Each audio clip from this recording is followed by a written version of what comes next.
पाहताय महाराष्ट्रातील सर्वात जलद news network Maharashtra police news 24। Dolvi grampanchayat sarpanch Parshuram Mhatre यांचा मुंबई गोवा महामार्ग प्रशासनावर सवाल। रस्त्यावरील दिवे व अरुंद रस्त्याचा प्रश्न कधी सुटणार?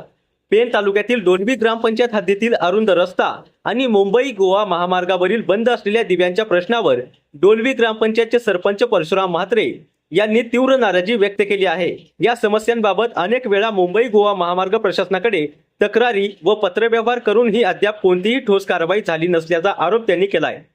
परशुराम म्हात्रे यांनी सांगितले की महामार्गावरील अनेक ठिकाणी दिव्यांचे खांब उभारण्यात आले आहेत, मात्र गेल्या 6 महिन्यांपासून हे दिवे सुरू करण्यात आले नाहीत। खारपाड्यापासून पनवेलपर्यंत दिवे सुरू असताना जिते गावापासून पुढील भाग अंधारात असलेल्या नागरिकांना मोठ्या अडचणींचा सामना करावा लागत आहे। याशिवाय डोलवी गावाजवळील अरुंद रस्त्यामुळे वाहतूक कोंडी, वादविवाद आणि अपघातांच्या घटना वारंवार घडत असल्याचेही त्यांनी नमूद केले। या प्रश्नाबाबत सातत्याने पाठपुरावा करूनही महामार्ग प्रशासन आणि संबंधित अधिकारी दुर्लक्ष करत असल्याचा आरोप त्यांनी केलाय। मुंबई गोवा महामार्गाचे काम गेली 16 वर्षे सुरू असून अनेक ठिकाणी अद्याप अपूर्ण कामे, खड्डेमय रस्ते आणि अपुऱ्या सुविधा दिसून येतात। या महामार्गावर झालेल्या अपघातांमध्ये अनेक नागरिकांना जीव गमवावा लागला असून विविध आंदोलने होऊनही परिस्थितीत अपेक्षित सुधारणा झाली नसल्याचे सरपंच परशुराम म्हात्रे यांनी सांगितले। महामार्गावरील दिवे तातडीने सुरू करावेत, तसेच डोलवी परिसरातील अरुंद रस्त्याचा प्रश्न मार्गी लावावा, अन्यथा ग्रामपंचायतीला पुढील कठोर भूमिका घ्यावी लागेल असा इशाराही सरपंच परशुराम म्हात्रे यांनी दिला आहे। आज तुम्ही पाहणी करायला आलात, लाईटी ज्या नॅशनल हायवेला ज्या लावल्या आहेत त्या हायवेच्या लाईटी चालू नाहीत आणि तुम्ही सातत्याने पत्रव्यवहार करता, काय नेमकं? साहेब, मी बऱ्याच वेळा नॅशनल हायवेकडे याबाबत पत्रव्यवहार केला, बऱ्याच वेळा भेटून आलो। आज जवळजवळ इथं 10 महिने झाले। वरती तुम्ही बघत असाल, वरती लाईट लावलेली आहे, गावाकडच्या साईडला पण लावलेली आहे। इथे 24 तास रहदारी चालू असते। कंपनीचे कामगार असोत किंवा अन्य गावातली लोक असोत, इथं रात्री ये जा करत असतात आणि छोट्या मोठ्या चोऱ्या होणं, उजेडाअभावी अंधार पडलेला असतो इथं पूर्णतः, आणि याच्यामुळं चोऱ्या माऱ्या होत असतात। तर इथं अनेक वेळा पत्रव्यवहार करून सुद्धा ह्या लाईटी अद्याप चालू नाही। फक्त DP आली नाही म्हणून सांगतात। आज 10 महिने आम्हाला तेच उत्तर मिळत आहे, परंतु या लाईट काही चालू केल्या गेलेल्या नाहीत।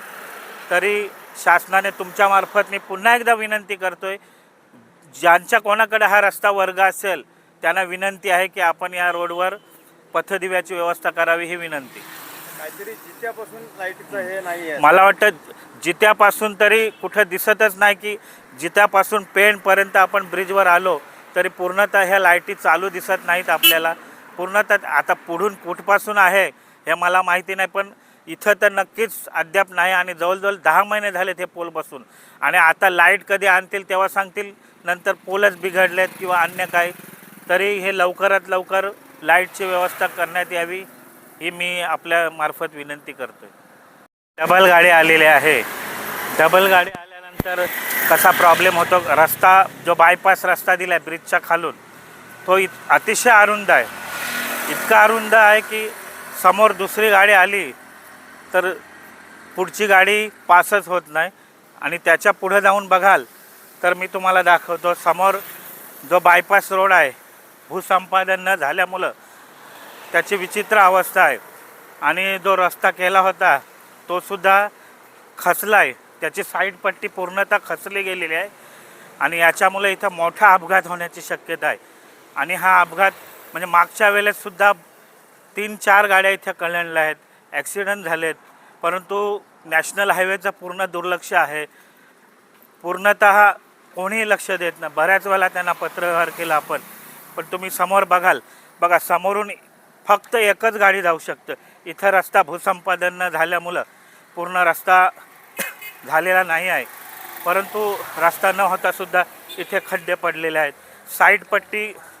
साईड पट्टी पूर्णतः हे झालेली आहे। बघा समोर बघाल, एकच गाडी, दुसरी गाडी इथं आली, कारण गावात यायला जायला एकच रस्ता असल्यामुळं, बायपास रोड असल्यामुळं पूर्णतः एकाच बाजूने रहदारी सुरू आहे।